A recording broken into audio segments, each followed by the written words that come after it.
I want to welcome you all back to Captions, and no, you are not seeing things. Yes, I am Lamar Anderson, sitting in for Mr. Andre Bohannon on this episode of Captions. First and foremost, thank you. And I have a very special guest still here in the studio with me, Dr. Adeyemi Fatoki, and we're talking about healthy lifestyles and diets. Before our commercial break, we were actually sitting here talking about diabetes and how it affects people and their diets, and you were alluding to a few different things, so I definitely want to make sure we get back on that particular topic in regards to diabetes. What are some of the things that we as people can be doing who are suffering from diabetes to help us with our healthy lifestyles? Okay, when it comes to diabetes, we do have to pay attention to the carbohydrates, and also to sugar. Okay, but again, exercise is very important, and it's very, very important that you have to read the labels carefully. But the other warning that I'm going to put out there is that if you are going to make the lifestyle changes, you do need to make sure you're monitoring your sugar very closely, because once you change the way you're eating, it takes a while for your insulin level to start dropping, so you might be running into episodes of hypoglycemia or low sugar. So that's one thing that I'm going to point out to people. Anyone who is going to take some of the suggestions that we're talking about today, they have to make sure they monitor their blood sugar very well. Okay, and another follow-up question that I have is that there is a extreme craze of surgery, weight loss surgeries that are happening. And how do you feel about those particular surgeries? Are they safe? Should people be utilizing surgeries, or are there some other options available? Well, it depends, though. People have to be chosen carefully. But I do have some patients who have had weight loss surgery and gained the weight back in my practice, and that's because they never really learned how to eat different. There are ways to bypass the gastric bypass surgery. I mean, if you are drinking a lot of soda or doing a lot of milkshakes, you'll gain the weight back. Okay, so I do have patients who have lost over 100 pounds just from changing their lifestyle. A lot of that stuff we can accomplish, some of it with lifestyle, but surgery is necessary for some people. But again, if they do not change their lifestyle, they run a risk of getting the weight back. Okay, so I want to make sure that everybody is understanding this, that the majority of things we're talking about are healthy lifestyle changes, and those don't come easy. And since those don't come easy, some of the things that a lot of people are trying to filter themselves off of are sugars and the things that we really like to eat. So how do you feel about the artificial sweeteners and different things like that? Well, the sweeteners, I think they are foreign to the body. Okay, I mentioned earlier that the human body has never been modified from early times. So, for example, if we compare a human body to an automobile, if you drive a car that runs on gasoline, you don't go putting diesel in there. That's okay, true. But at the same time, we're human, so I mean, if you make a mistake, put a little diesel in your car by mistake, it probably will still run okay. But you keep doing that every day, you're going to damage the engine.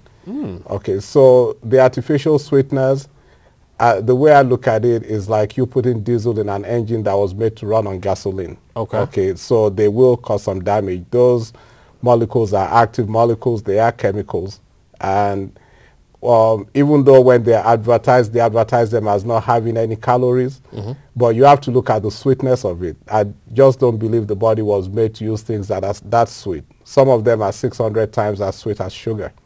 Okay, so when you are comparing a small packet or 1 teaspoon of an artificial sweetener to 600 teaspoons of sugar, then you can say that the calories are not there, but that is deceiving. It's more than calories. That is very deceiving. So you're saying that there are some sweeteners out there that are sweeter than natural sugar itself? Oh yeah, like even more than 600 times sweeter. Wow, wow. So I'm learning something new here.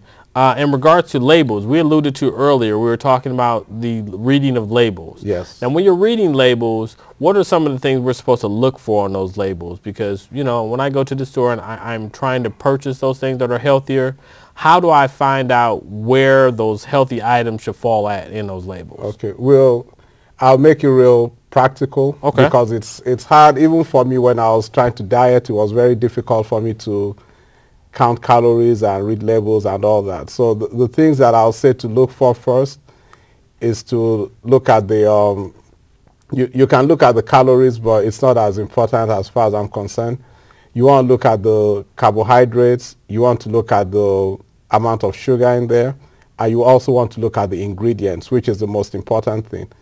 Generally, if something says low fat, it's got more sugar in it. Okay. Okay, because when you're reducing the fat there, you have to add something back into it to make it more palatable. A lot of the processed So foods, that means it tastes better? yes, that means it tastes better. Ah, okay. Okay, a lot of the processed foods have a lot of sodium. Okay, so some of it, some of the canned soups, the amount of sodium you're getting from one can is almost your total sodium intake for the whole day. Wow. You know, so the sodium you want to try and keep down to 2,500 grams for the whole day. Okay, but some of them have almost 2,000 wow. milligrams of sodium in there, so that's pretty high. In one can of soup? In one can. Wow. Okay, and then the sugar, what I recommend for men is to try to keep your sugar down to about 36 grams for the whole day, and that's in everything you do. 36 grams is 9 teaspoons of sugar. 9 teaspoons. Right. So men, you heard that. You give 9 teaspoons of sugar. And But for ladies? 24 grams, which is 6 teaspoons. And ladies, unfortunately, you only get 6. But you still get your sugar intake. But to put that in perspective, a can of soda has about 10 teaspoons of sugar. Oh, wow. I didn't need to know that. Okay. So, and then the other thing too, there are some things in the ingredients that you need to pay attention to. One of them is high fructose corn syrup. Okay. Okay, and that's in a lot of the things we eat. It's an artificial sweetener that also prolongs the shelf life. You'll be surprised even in things like hot dog, if you look at the ingredients, there's artificial sweetener in there. Okay. I mean, there's high fructose corn syrup. You look at bread, there's high fructose corn syrup in there. The other problem with high fructose corn syrup is that it's processed in the liver the same way alcohol is. Wow. So it's like you drinking without getting high from it. Wow. Okay, and that's been implicated in non-alcoholic fatty liver disease, which is why you see some of these kids on the street, even though you know they don't drink beer, they've got a belly like they drink beer. So, I understand. Yeah, that's where that's coming from. So when they make the comparison, and I've seen that commercial, and some of you probably have seen that commercial time and time again, when they're making the comparison that there's no difference between high fructose corn syrup and sugar, there's clearly a difference between the two, correct? Yes, there is. Wow. This is from my experience. And the other thing too, for breakfast foods, yes, some of the cereal have more sugar than cookies do, even though they are marketed as being healthy. And there is something called modified corn or food starch. That's an artificial filler. And they use that more in breakfast foods. When they put that in the food, then they can claim that it's got more fiber. Okay. Okay, so it's not really as healthy as they make it look to. So you were talking about some artificial flavors, additives that are placed in food. What are some of the additives that we should be looking for on those labels that are placed in the food that are going to be unhealthy for us? Well, you know, when I'm looking at names like something yellow, FD&C yellow, and things that I know do not occur naturally that I've never seen before, I'm more leery of those kind of things. The high fructose corn syrup, the modified corn starch, and when you see words like enriched or bleached, it means the food has been pretty processed and refined. Okay. And I'll tell you a little story about that. When the foods, when the manufacturers first started processing the foods, for example, like the white flour, yes, it makes the food taste better. I mean, we all know that, and it also looks better. It looks better. It's more inviting to the eye. yes. But when they first started processing them, they noticed that it was really people that were rich that could afford those kind of foods. But then they started developing vitamin deficiencies that the other people were not developing who couldn't afford those foods. So that's when they realized that the processing removes a lot of the vital and important vitamins from those foods. So they have to add them back in, which is why they call it enriched. Wow. Okay, so when you see words like enriched or bleached, then it's a clue that the food has been processed.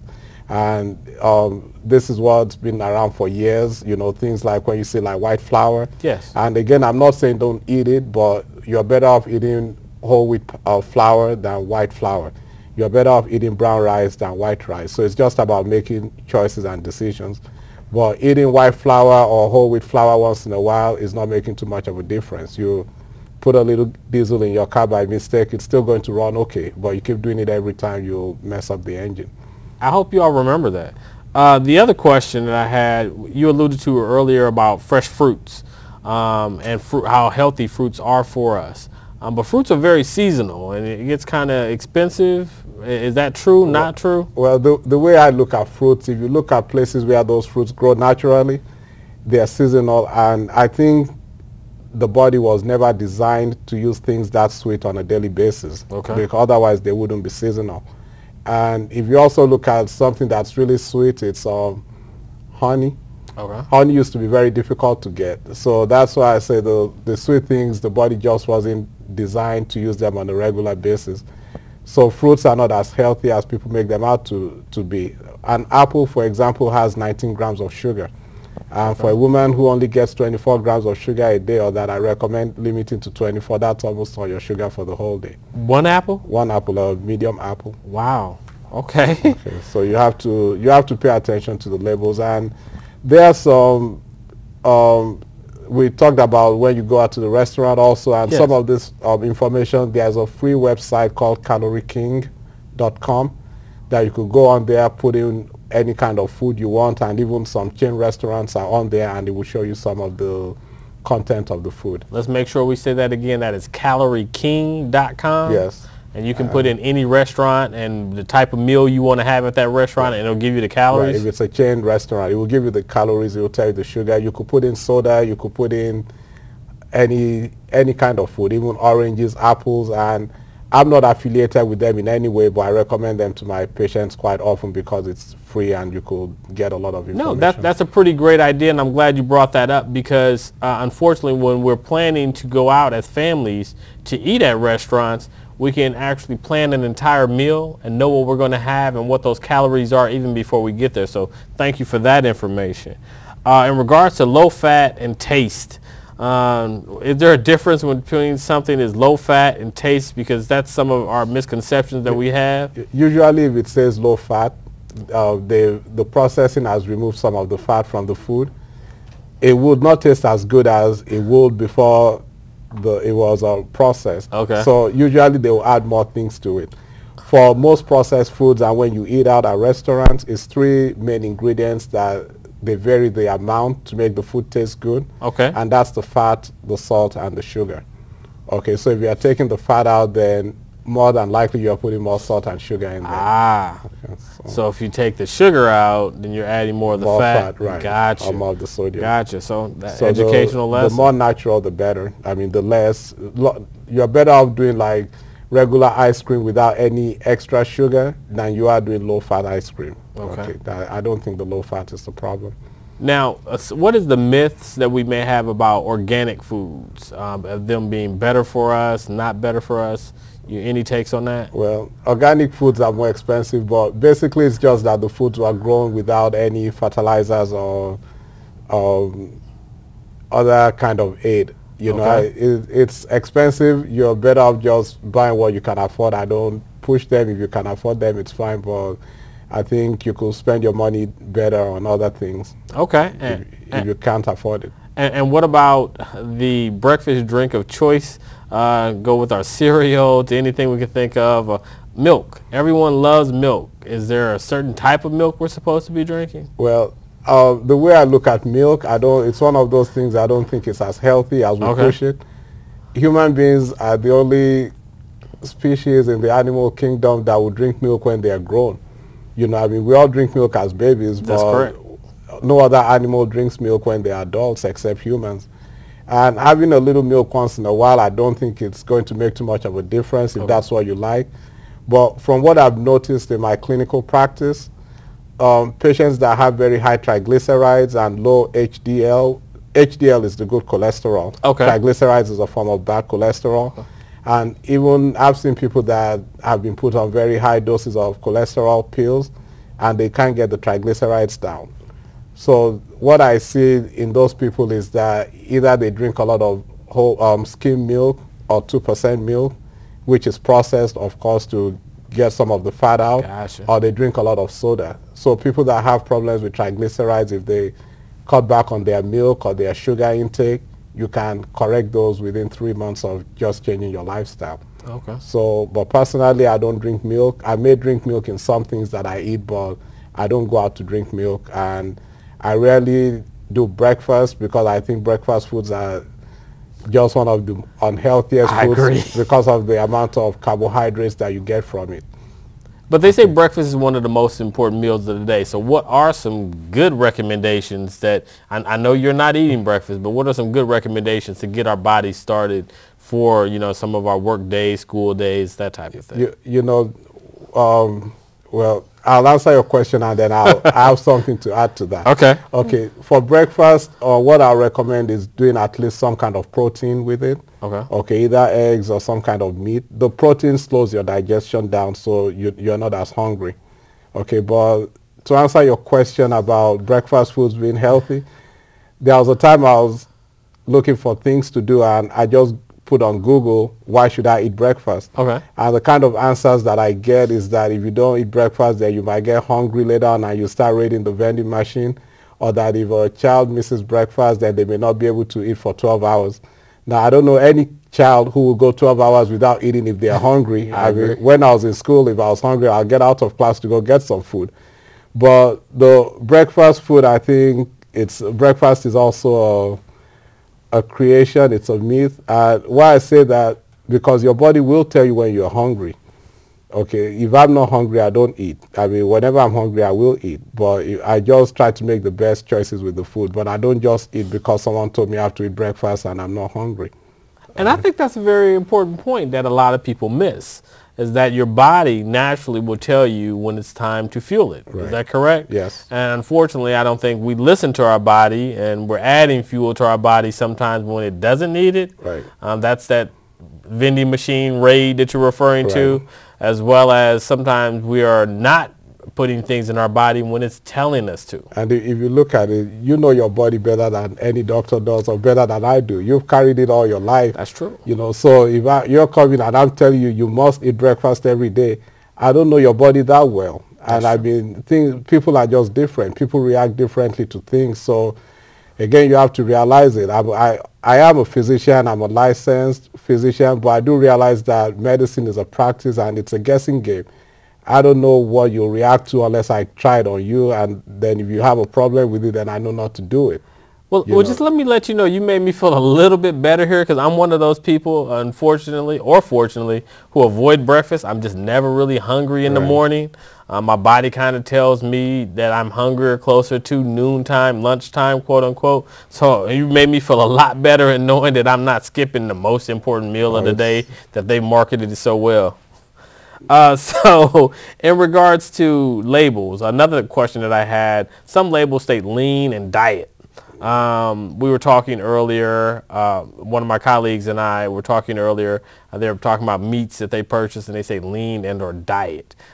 Should we be looking at labels to state that type of stuff, and is it really true? I mean, the real lean, expensive meat, again, fat doesn't taste that good. And if the fat was the problem, I think we should all be real skinny.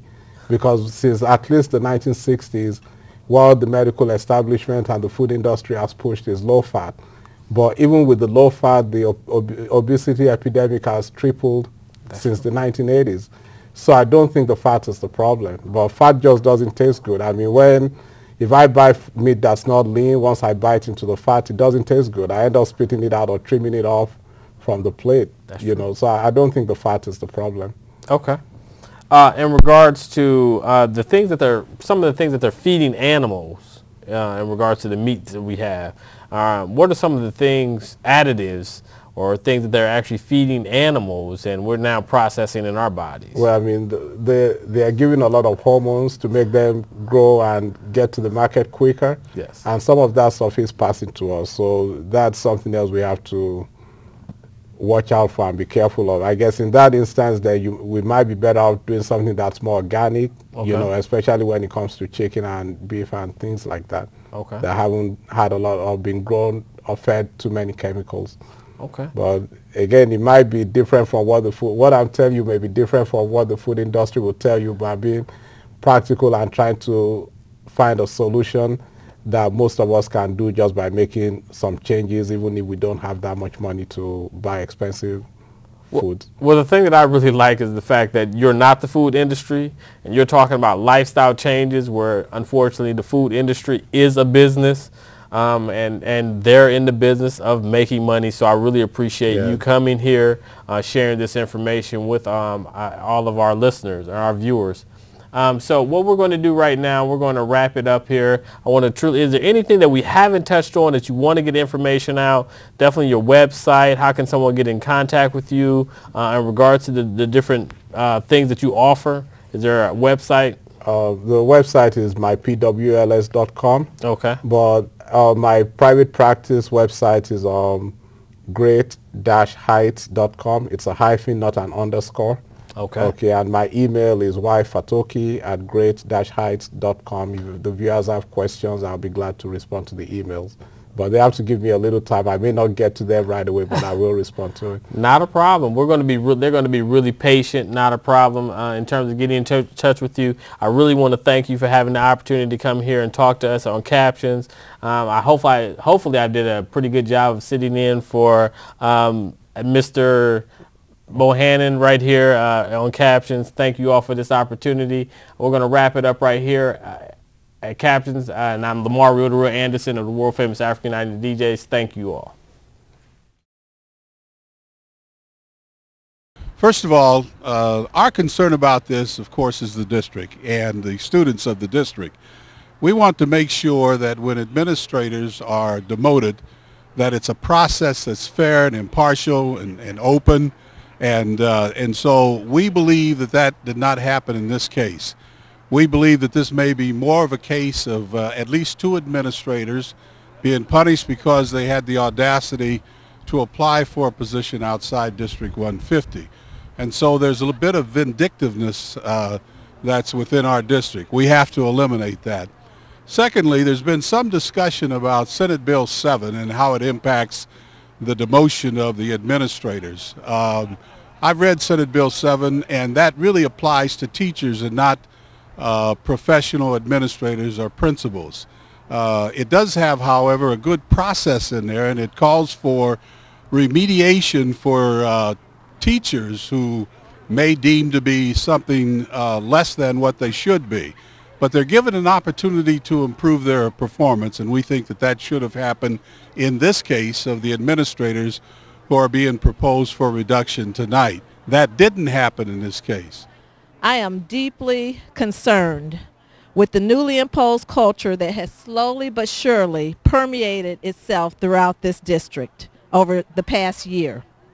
It is a culture of constant fear among a great many teachers and administrators, fear of losing their jobs, fear of the impact of their livelihood, fear of being moved to a school they haven't chosen to work at, fear of unfair and open ridicule, and fear that their students are being shortchanged by all the chaos. To the degree that the children are being affected, I am deeply concerned. I am not concerned with the removal of ineffective or incompetent teachers and principals. There has to be a process to replace such incompetence with qualified professionals. But I have a huge problem with the removal and degradation of competent local role models, for whom we are losing at an unprecedented rate throughout this district. Under what I view to be a culture of fear, intimidation, and retaliation, qualified local professionals are being unfairly discredited at the highest levels of this new administration. The approaches and bullying tactics are eerily similar to those in which an investigation last year by the state of Georgia found to be the underlying problem that resulted in the widespread improprieties within Atlanta public schools. The culture and atmosphere within this school district is critically important to the ultimate success of students. It's okay for an administration to be tough because they need to be, but it's not okay for them to exercise inappropriate practices that may result in irreparable damage to this district. I've said in a meeting, in several meetings with Dr. Lathan and with other school board members, that the district does not exist in a vacuum. Neither does it make decisions. in a vacuum, but those decisions that are made have reverberating repercussions. And I think it's important that the community understand that the religious community is very concerned about how it is that these decisions are being met out. And the administration keeps telling us that they're doing this for the kids, but no one has been able to tell us why it's good for our kids to come in and totally disrupt their lives for them.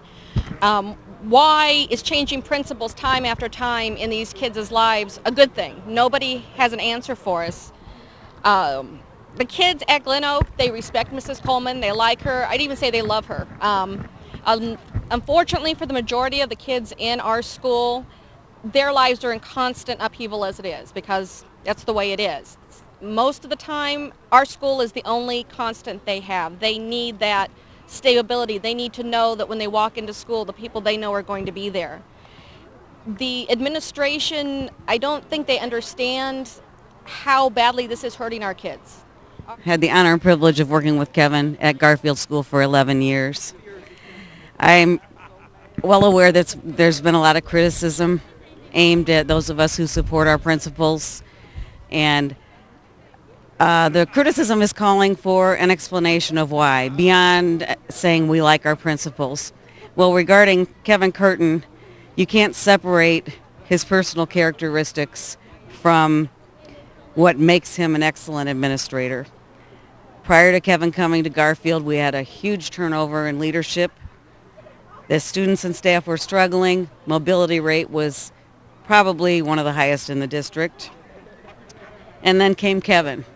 The personality traits he possesses that make him a strong leader is his genuine love of his fellow man that has no boundaries.